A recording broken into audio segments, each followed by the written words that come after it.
over certain verses, and the goal with all that is this: to really appreciate the end of Habakkuk, you need to really have it in mind the path that he traveled to get to where he was. And here's why that is important. So far, in all the people that we looked at and their prayers to God, their prayers were as a result of a journey that they took, of a process that they went through. In other words, these prayers did not just pop up in isolation. They popped up out of the circumstances that these men were involved in, and of course Habakkuk is no different. And it's my clear conviction is this, that if we're going to learn from biblical characters, the more that we can relate to them, the more their lessons will stick with us. And so for that reason, we're going to go through the whole book of Habakkuk, skipping our way through, because I'm selecting verses that I really want you to have firmly in mind when we get to the end. So open your Bibles up to Habakkuk chapter 1. And for those of you who don't have it marked, like I said last week, I'll give you a little time to look in the table of contents. You can find it, because you're not going to fool me. No, none of us sit around and have our quiet time out of Habakkuk every week. So I know the game. So in Habakkuk, as you remember, it's really a dialogue. He is talking to God, and God is talking back. And so in Habakkuk chapter 1, verse 2 is really where we want to start. Habakkuk says, "How long, O Lord, must I call for help, but you do not listen? Violence is everywhere, I cry, but you do not come to save. Must I forever see these evil deeds? Why must I watch all this misery wherever I look? I see destruction and violence. I'm surrounded by people who love to argue and fight." Does not that sound like our day? And so that's his problem there. But the first thing I want to call your attention to is the first two words. How long? In other words, what's implied here is this is not the first time Habakkuk has brought this up to the Lord. Okay? That he has talked about it before. And that's much like us. Many times, at least in my life, I don't know about you, but about 99.9% of my prayers are not answered instantly. And so I think Habakkuk is that way. And so skip down to verse 11. What has happened here in the interim between the very first verses I read and verse 11 is this. God has told Habakkuk, I'm going to raise up the Babylonians to deal with this problem. And God is talking to him, okay, and he's really telling Habakkuk how bad the Babylonians are, but the climax of God's statement about the Babylonians is found in verse 11. They sweep past like the wind and are gone, but then God says this, they are deeply guilty, for their own strength is their God. Every man and woman worships something. It's either themselves or something or somebody else. And so Habakkuk, like us, is going to be troubled by the humanist of his day. The humanist sees the man as the measure of all things. And so these Babylonians look at themselves in the mirror and they admire what they see. They see their strength as being what they worship. Which leads Habakkuk to his second problem. Okay? In chapter 1, verse 12, Habakkuk replies back after this answer from God, O Lord my God, my Holy One, you who are eternal, surely you do not plan to wipe us out. O Lord, our rock, you have sent these Babylonians to correct us, to punish us for our many sins. But you are pure and cannot stand the sight of evil. Will you wink at their treachery? Should you be silent while the wicked swallow up people more righteous than they? And that leads us to the very troubling conclusion about a God that we love. And that leads us to this conclusion. That right here, God is saying, sometimes I will use people more wicked than my people to chasten my people. And that presents trouble for us because it doesn't make sense. In our world, we usually use righteousness to punish evil. God here is saying, I'm going to use evil to punish evil. Okay? And so, that's the answer that God gives. So, Habakkuk in chapter 2 says, basically, I'm going to wait and watch. In chapter 2, verse 1, he says, I climb up to my watchtower, stand at my guard post. There I will wait to see what the Lord says and how he will answer my complaint. And God's answer is this, in verse 2. And then the Lord said to me, write my answer plainly on tablets so that a runner can carry the correct message to others. This vision is for a future time. It describes the end, and it will be fulfilled. If it seems slow in coming, wait patiently, for it will surely take place. It will not be delayed. What God is saying right here is this, obviously, that this is going to happen, but it's not going to happen till I get good and ready. Dave. So patiently is the key word there? Patiently is the key word, okay? And what I have found over the years, and I brought this up last week, is that every time the United States goes through a convulsion of some sort, conservative evangelicalism turns to Revelation and Daniel, and they try to say, oh, we're in the end times now, and now all this is going to happen in Revelation that we've read about all of our lives. And so what God is saying here is this: I'm going to manage the future, but it's going to be my timetable, not anybody else's. Okay? And also, what he does here to Habakkuk is he does not give him necessarily more information. What God says here is that I am going to do this. What we typically look for when we think the end times have come upon us, we scour this book looking for more clues. Okay? And if you remember last week, I mentioned the end times discourse that Jesus gave in the Gospel of Matthew. Very familiar verse that Jesus starts out that most of you can remember. There will be wars and rumors of wars, right? Does that ring a bell? What Jesus says right after that is a key verse. He says, don't be alarmed. Don't be alarmed. And I found that typically human nature being what it is, even with believers, as we disregard that part, we become alarmed, and then we start studying this book to figure out more information. Okay? And so it's kind of the lesson here with what God's doing with Habakkuk is he's saying this: I've given you information, now you just look at me. I've given you information. It's going to happen when I'm good and ready.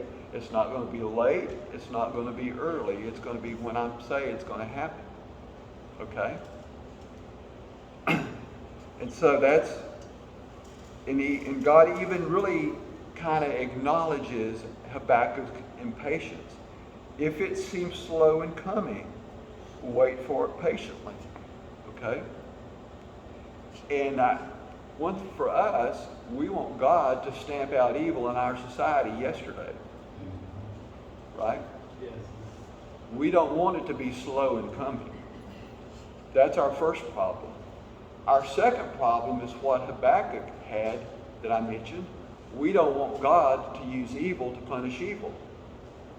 What we want God to do is to strengthen the church and have the church conquer in the political marketplace. Whew. Man, preaching that. That's what our dream come true is it not? Carrie, did you want to say something? Well, here's the problem with Habakkuk is what we all have. One is the timetable. We want it to happen now, and we don't want to have to wait patiently. The second thing is we want God to use righteousness to punish evil. And God has told Habakkuk, I'm going to use evil to chasten my people. You mean like the Crusades didn't work? Yes, like the Crusades didn't work. Okay. And so that's really the two key points right now that we need to take away to our time. Okay? Jesus never promised that the church was going to conquer the state. What he promised was that the state will not exterminate the church. Let me say that again. Because we tend to think of it one of two ways. Either the state's going to win or the church is going to win. Jesus said, no, there's a third option. The church will not conquer the state, but the state will not conquer the church. The gates of hell will not prevail against the church. But nowhere in Jesus' end times discourse did he say the church is going to conquer the state. In fact, in Jesus' discourse, when the disciple says, look at these buildings, Jesus said there's not one brick here that's going to be left stacked on itself when the end times come. Of course, then Jesus was referring to what, Bible scholars? The siege of Jerusalem in 70 AD. When the Roman general Titus came in and destroyed the temple for the second time. Habakkuk, in the big picture, is looking at the temple being destroyed the first time when Nebuchadnezzar came in. So 2 times, God lets his covenant people be overrun by the state. But not destroyed. But not destroyed. But 2 times, God lets his covenant people be overrun by the state. Okay? That's not fun, is That it? explains the White House, right? Yes. That's the whole picture So, right there. however, That's the whole administration. right here though, God is saying, I'm in charge of it all. Yeah. I am in charge. So, Habakkuk is told to wait patiently.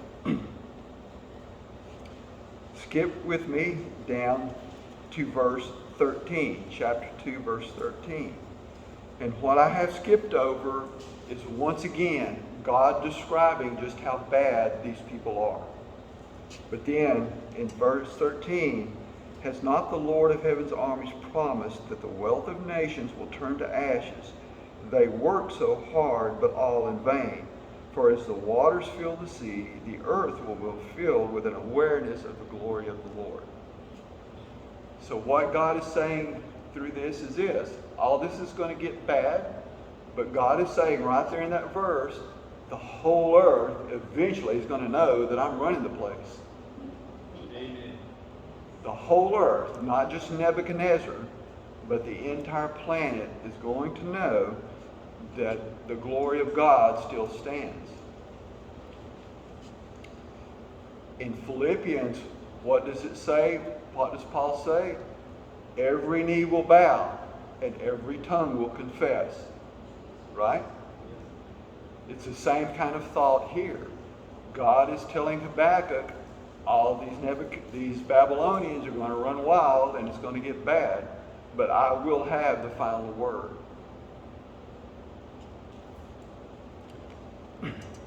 So, the chapter progresses and God continues to describe the moral decadence of these people. Okay? But skip down with me to verse 20. Chapter 2, verse 20. God kind of has the last word again. He says, but the Lord is in his holy temple. Let all the earth be silent before him. It's kind of like if you had teenagers that you raised and they were getting a little feisty with you and wanting to oppose your word, you might finally say something like this: shut up and listen. I've heard enough out of you. It's time for you to be quiet and me to talk. And in so many words, that's what God is saying here. All of the earth will eventually shut up and listen.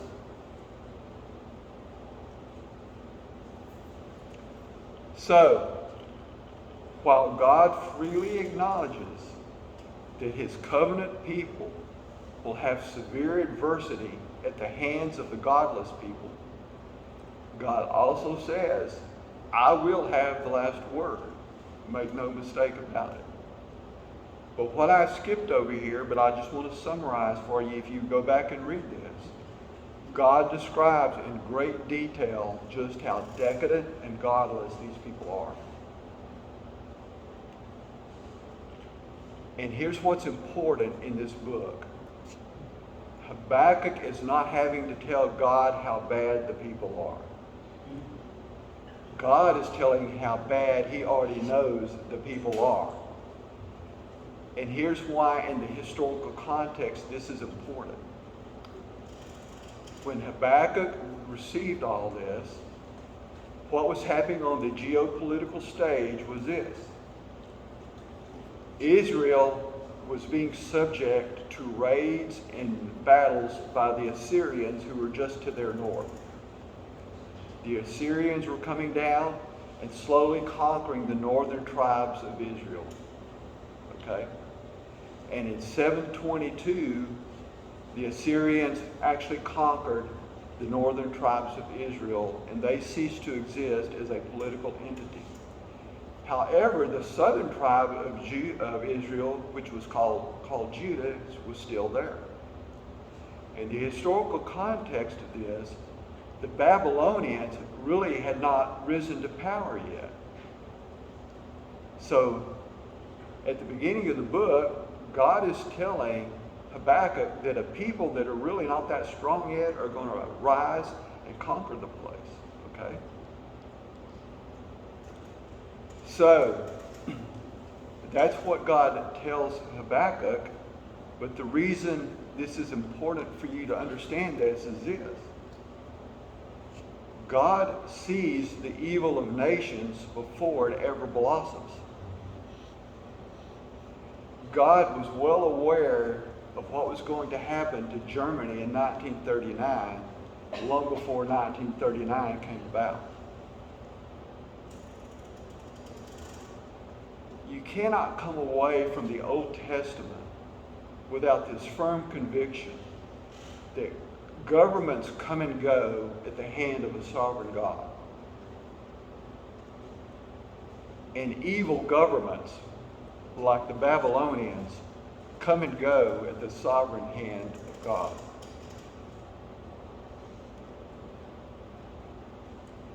And so, to let this sink in for us, when we look at the Democrats, at China, at India, or any other nation that is now ascending in power, it is no different in our day than what Habakkuk saw in his day. It is no different.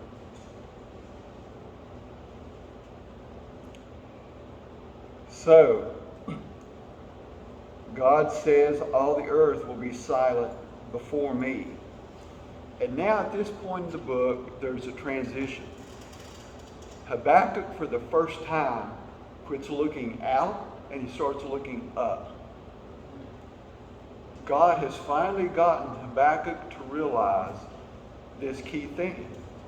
Habakkuk, you keep looking and telling me how bad all these people are, and I'm trying to tell you how I already knew it. Okay? And so now Habakkuk shifts his tension upward.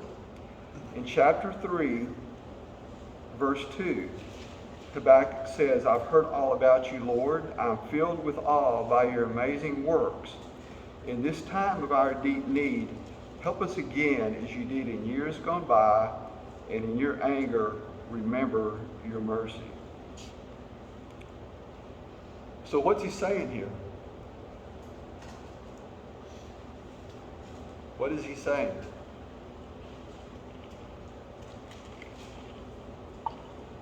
please be gentle. Please be gentle. In your wrath, remember mercy. In other words, Habakkuk has finally become convinced that the covenant people of God have a problem. Habakkuk has taken his eyes off the Babylonians and he's turned it back to Judah.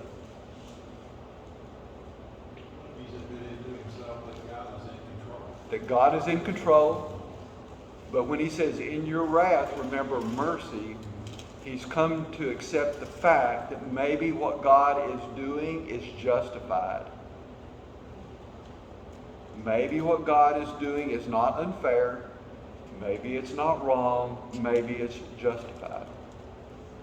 But what else did, Pam, were you going to say something? Well, I was just going to say to me, he's saying, remember me, who I am. Yes. I told you, and now you have to remember it, like we've been talking about. Right. You can't assume that it's all going to be the way we want it to be. Right. And Habakkuk says, I've heard all about you, Lord. I'm filled with awe by your amazing works. Habakkuk in this chapter is going to look back at the times when God has acted in Israel's past in their behalf. And so what we're going to do, like I said, is kind of skip down through and look at some key verses here to show you what Habakkuk was thinking at this time. In verse 4, Habakkuk said, his coming is as brilliant as the sunrise. Rays of light flash from his hands where his awesome power is hidden. Do you remember when God delivered the Israelites out of Egypt? How did God lead them? Speak up. A light. A light. The pillar of fire by night and the cloud by day, right? So Habakkuk is recollecting back on that, even though he personally obviously didn't experience it. He's remembering that story. In verse 5, he says, pestilence marches before him, plagues follows close behind. What do you think he's thinking about there? The plagues of Egypt. The plagues of Egypt, right? When God afflicted Egypt with all those plagues. So he's thinking about that. Skip down with me to verse 8. Was it in anger, Lord, that you struck the rivers and parted the sea? Were you displeased with them? No, you were sending your chariots of salvation. What's going on there? The Red Sea The parting. parting of the Red Sea. And Jordan parting. Yeah, and parting the Jordan River when they crossed that. Okay? So Habakkuk's remembering all these great stories. Okay? I think what I see in Scripture so many times, and you see it with the Israelites even wandering through the desert, that no matter how great God was yesterday, they forgot it today. And if we had time, in fact, how many of you could tell me some kind of great story from your past with God if we had time today? Right? You could? You could? Dave, you could?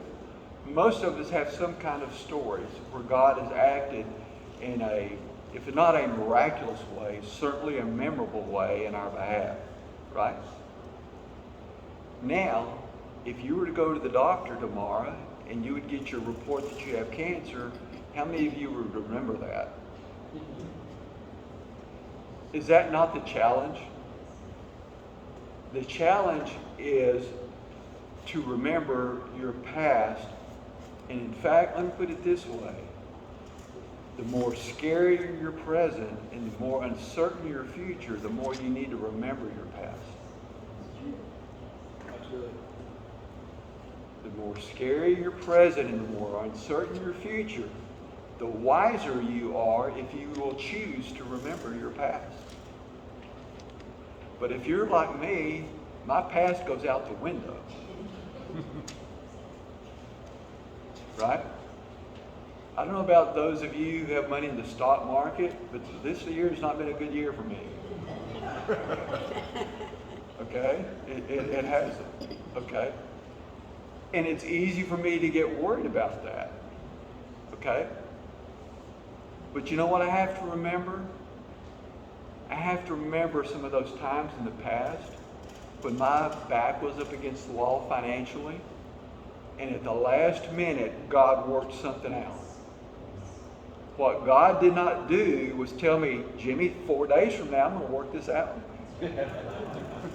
He never said that. It was always at the moment. Okay? Moses, numerous times in Deuteronomy 16 through the end of the book, tells them to remember. Don't forget. Remember. Rehash it. Think it through.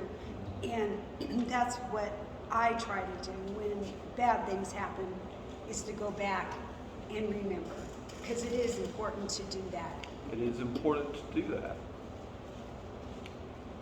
The other thing, one of the things I tried to tell my kids growing up was this: God is seldom early, but He's never late.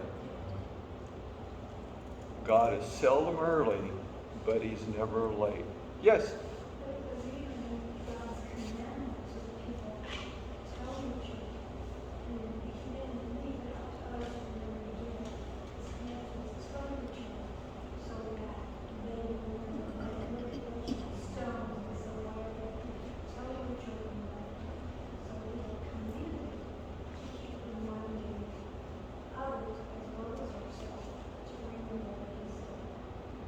Yes.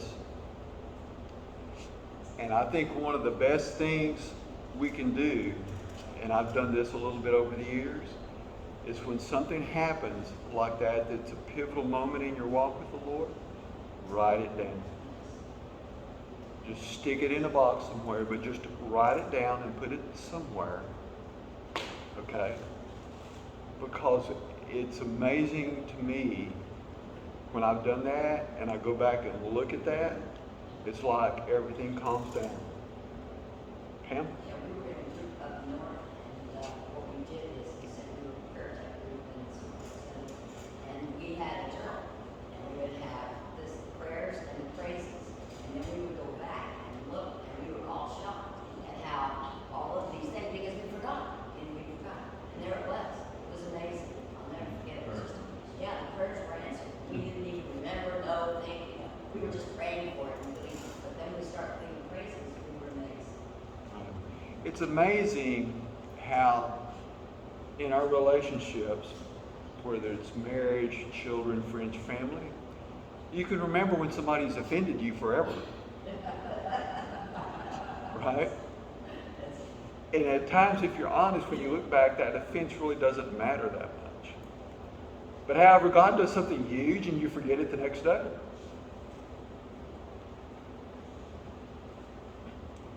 So, Habakkuk is sitting here and he's doing what I call remembering the good old days, even though he wasn't part of it. Okay? But the reason this is important is because you remember we started off the book with Habakkuk worrying about how bad all these other people were? And it's taken 2 chapters, but God has finally got him to the point where he's starting to think correctly. Okay?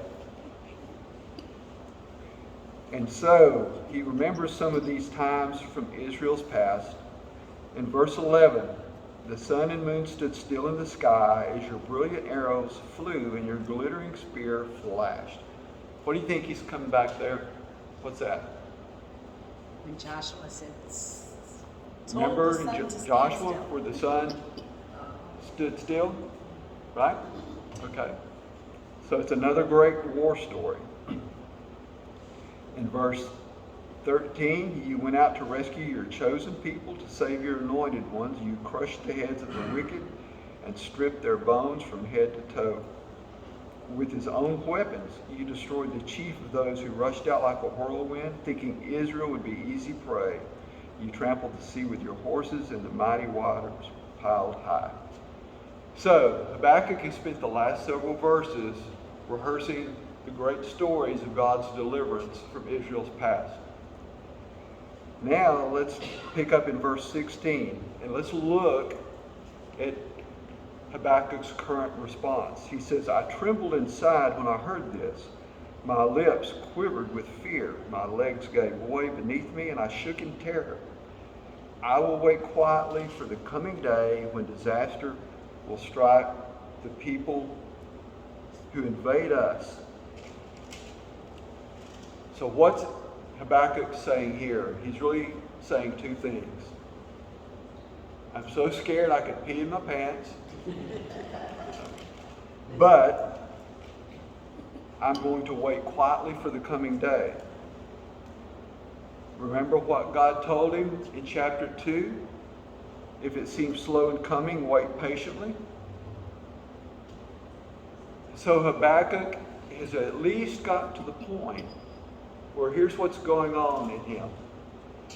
Emotionally, his fear is real. He is scared of those Babylonians. On the other hand, he makes this little bit of a statement of faith. I will wait quietly. I have found there's two types of Christians. Some who wait loudly and very vocally, and some who wait quietly. Both types of Christians are scared. If you could take an emotional thermometer, both types of Christians I just described feel exactly the same. They're both scared like Habakkuk. They tremble inside. Their lips quiver with fear. How graphic does it have to be? Okay? However, one type of Christian says, I'm going to choose to trust. I will wait quietly. The other one says, I'm scared out of my wits and I'm going to scream at the top of my lungs. Okay? Habakkuk, at least, we've got him in this pathway that he's traveled from complaining about God's justice to now he has realized God has done great things in the past, and he's hoping that God will do some great things in the present.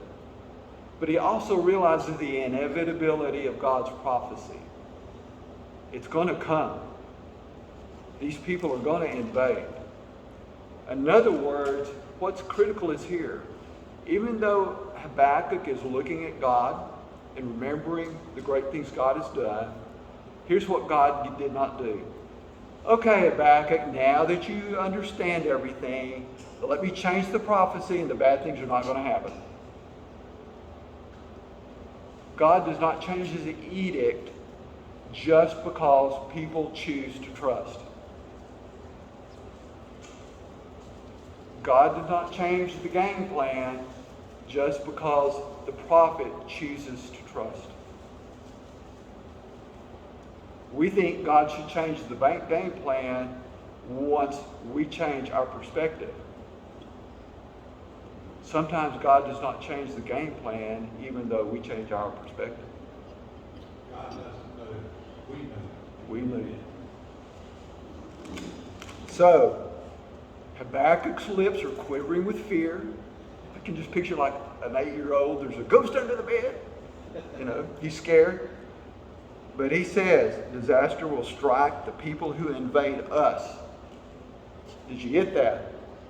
The people are going to invade us. He accepts that. But he also says, God's going to get them. Disaster will strike them. So Habakkuk finally has his hands around the whole prophetic picture.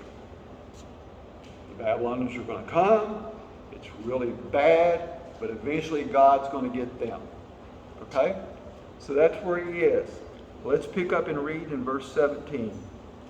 Even though the fig trees have no blossoms, there are no grapes on the vines, even though the olive crop fails, and the fields lie empty and barren, even though the flocks die in the fields, and the cattle barns are empty, yet I will rejoice in the Lord, I will be joyful in the God of my salvation. The sovereign Lord is my strength. He makes me as sure-footed as a deer, able to tread upon the heights. So finally, we got Habakkuk going from trembling with fear to making this glorious statement of a rock-solid faith in the Lord. We've got him going from looking at the evils of society to questioning about God's management of those evil nations that are out there, till finally, here's what Habakkuk has done. Instead of looking out here at all of this in his world, Habakkuk only sees two players now, himself and God. The governments are now beside the point. Other people are now beside the point. Wicked kings are beside the point. Here's what Habakkuk understands. On the one hand, God moves in the nations. But ultimately, God moves in the lives of specific people. God did not want a relationship with the tribes of Judah through the king. God wanted to be God to each individual member out there. And it is the same with us. God may move in the American church as a whole. But ultimately it comes down to you and God. And that's what Habakkuk has seen.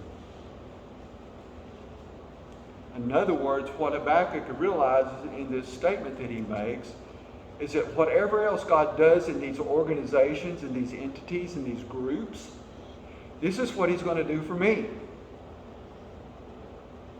Did you catch that? Whatever God may do in society as a whole is one thing. But this is what God is going to do in my life. He will enable me to be as sure-footed as the deer. In other words, Habakkuk is saying, I don't really understand what's going to happen with Judah and with these kings and with these armies and all of this, but this is what I know my Lord is going to do with me. Here is the point. If I am convinced that my relationship with God is what this book really describes it to be, ultimately America is beside the point. Amen. Ultimately the church is beside the point. Amen. If I'm convinced, and I'll be honest with you, this is my prayer over the years. God, help me to believe that this is really true. Amen. Because here's the thing. Right now, if I were to hand out a test to myself and you, you'd say, oh yes, Jimmy, I believe the Bible's really true. Well, if it's really true, when your lips are quivering with fear like Habakkuk, tell me what you're praying. Yeah. It's like I said before, we have an emotional theology and an intellectual theology. And the struggle of our life is for God to take this intellectual theology and make it real here. Amen. And Habakkuk had that struggle. That's why his lips quivered with fear. And here's kind of a side lesson here. Even when God may predict the future and tell you that, which he really doesn't, because he doesn't do that for most of us, but he did with Habakkuk, right? He gave Habakkuk a window into the future that really took, when you look at the history books, about 100 years to happen. I have no idea what's going to happen tomorrow. Okay? Even when God gave Habakkuk that information, what was Habakkuk's response? I'm scared out of my wits. More information does not produce faith. What produces faith is remembering the information you already have. More information does not produce a bigger faith. What produces faith is remembering the information you've probably had for decades.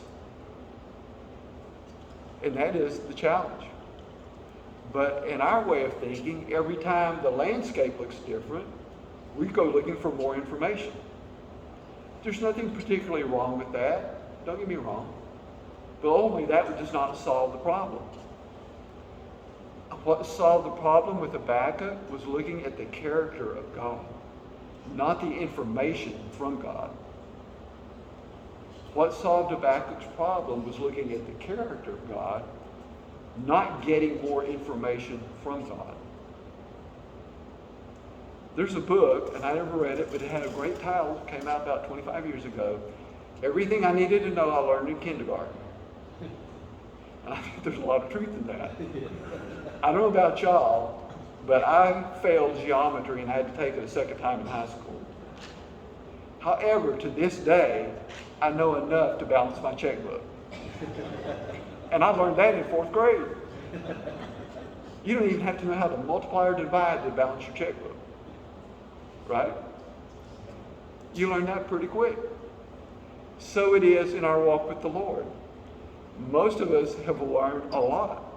And we really probably already know all we really need to know to get us to the finish line. The challenge is to keep using those skills you've already learned.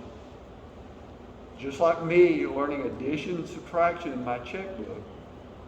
And like Habakkuk looking back in time, the key is to keep using what you already know. Because you already know it. We ain't gonna need to go to church. We don't go to church. So, I have a few applications, and I know that you're like me. I've been listening to Pastor Lloyd preach for 3 years now. I cannot tell you what he said 2 weeks ago. And you're not going to remember most of what I say this morning, because you're just like me. Let's be honest. Okay? But I have a few things that if you remember anything about Habakkuk, remember this. God sometimes uses the wicked to chasten the righteous. A bitter pill to swallow, but the Bible proclaims it.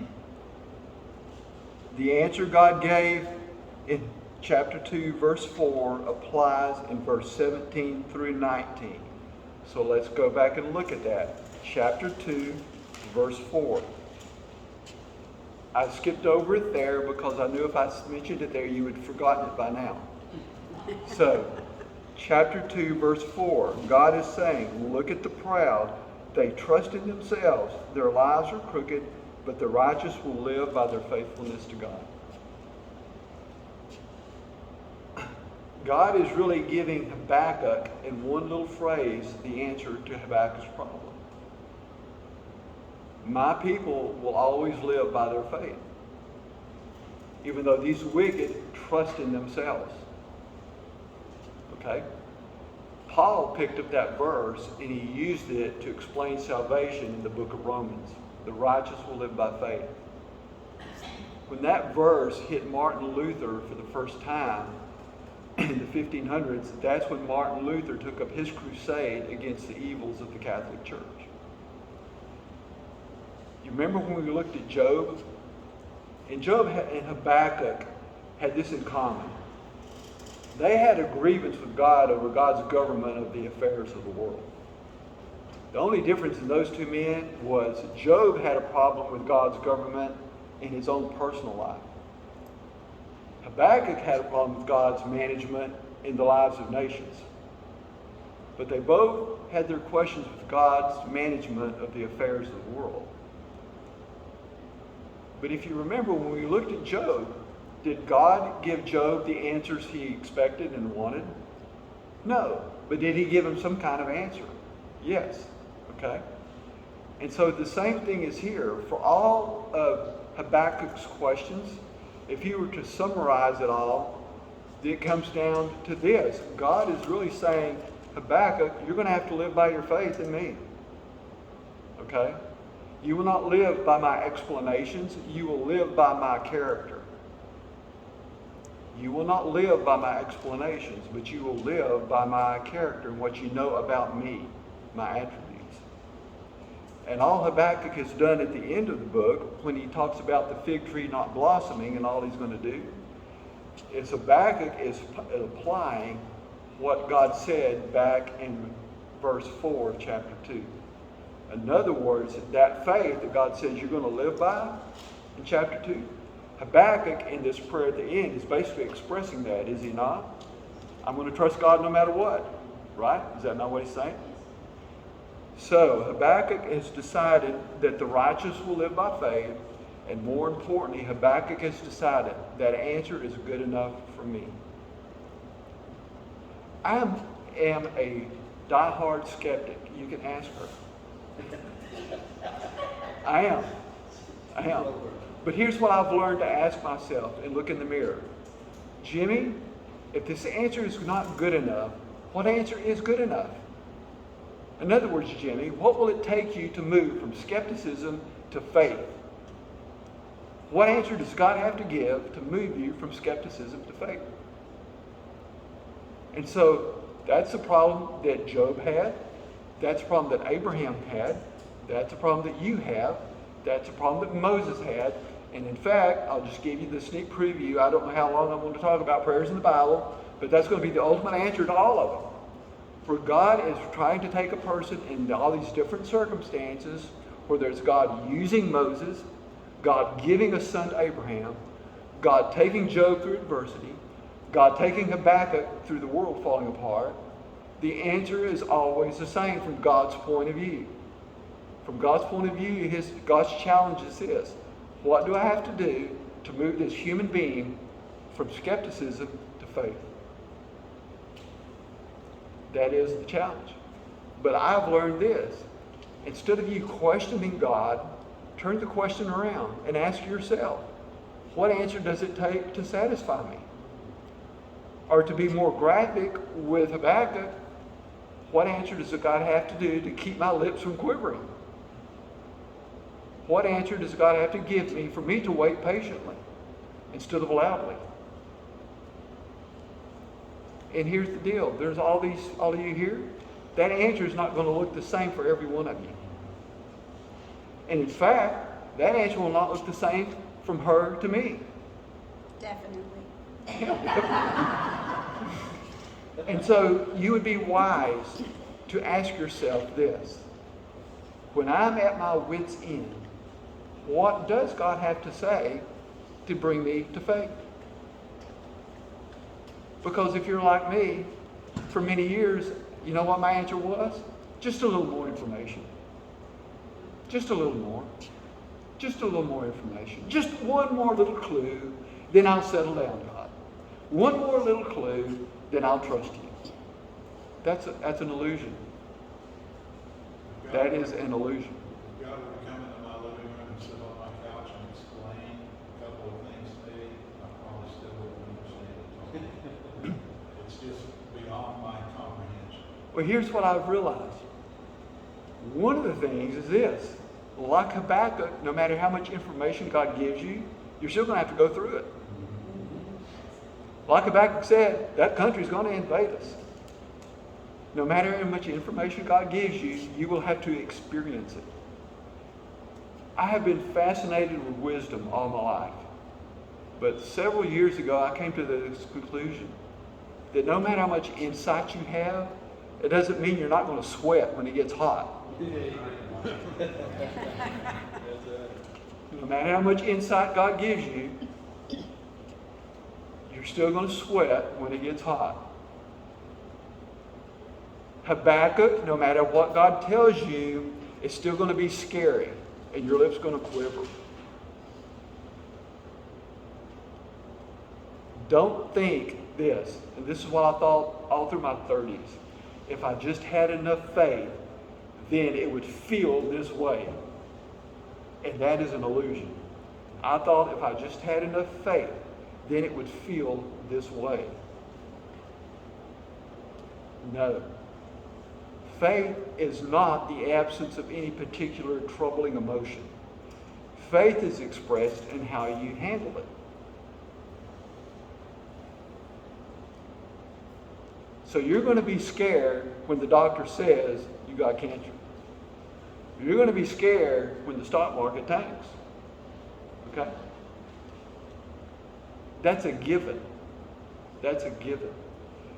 Victory is in how you choose to see it. Or to put it more precisely, will you let it control you? Will you let it dominate your days? Will you let it dominate your thoughts? Will you let it dominate your relationships and decisions? Habakkuk has made the choice. And the key word here is that even though. Even though. And I'll let you fill in the blank with whatever you want to fill in the blank with. Even though the fig trees, no grapes, olive crops, fields empty, flocks die, cattle barns are empty. Even though. David expressed his own even though in Psalm 23. Though I go through the valley of the shadow of death, I will feel no evil. Habakkuk has come to the same conclusion. Habakkuk is saying, I may go through the valley of the shadow of death. Okay? But I'm going to rejoice in the God of my salvation. Why? The sovereign Lord is my strength. You remember what God's indictment of those humanists were? Their strength is their God. Habakkuk says, the sovereign Lord is my strength, not my barns, not my fields, not my stock market investments. And I'll let you fill in the blank with whatever you want. So, even though God gave him a sneak preview, he still had to go through it. And finally, this. God's working in the nations do not negate his promises to individuals. God's working in nations or in groups does not negate his promises that he's made to you as an individual believer. Don't confuse those two. His promise to you is not that the nation is not going to invade. The promise to you is that he will be faithful to you no matter what's happening in the nations. And that's what Habakkuk has come to realize. That ultimately, God's covenant promises are made in the context to groups, but in reality it's to the individual.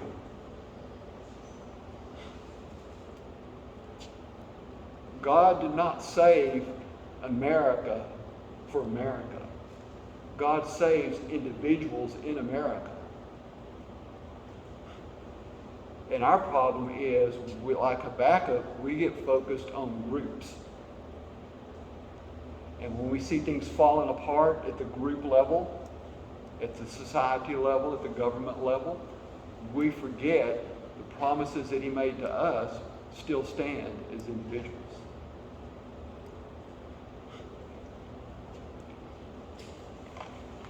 So, as we wrap it up, I would just urge you, because who knows what tomorrow's going to bring, right?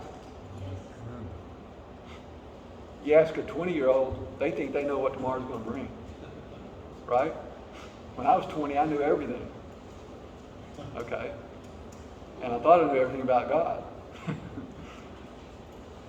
But the battle for your life is the same as Habakkuk, is the same as Job, is the same as Moses, it's the same as Abraham, and it will be the same as every individual we're going to look at in their prayer life.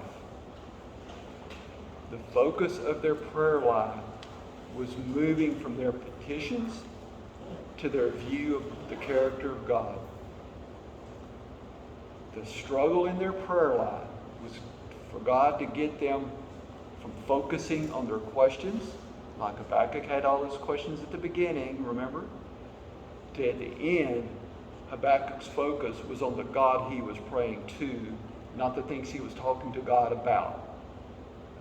The focus of Habakkuk changed from the things he was talking to God about to the God he was talking to. How many of you have ever heard of a Reformed theologian named R.C. Sproul? Okay. He's died in the last few years, but anyway, great Bible teacher. He was giving a seminar, and I was listening to it on the radio. I wasn't there. And this person, he was taking questions from the floor. And this person said this, Dr. Sproul, what's the most important thing that we can remember in our prayer life? And without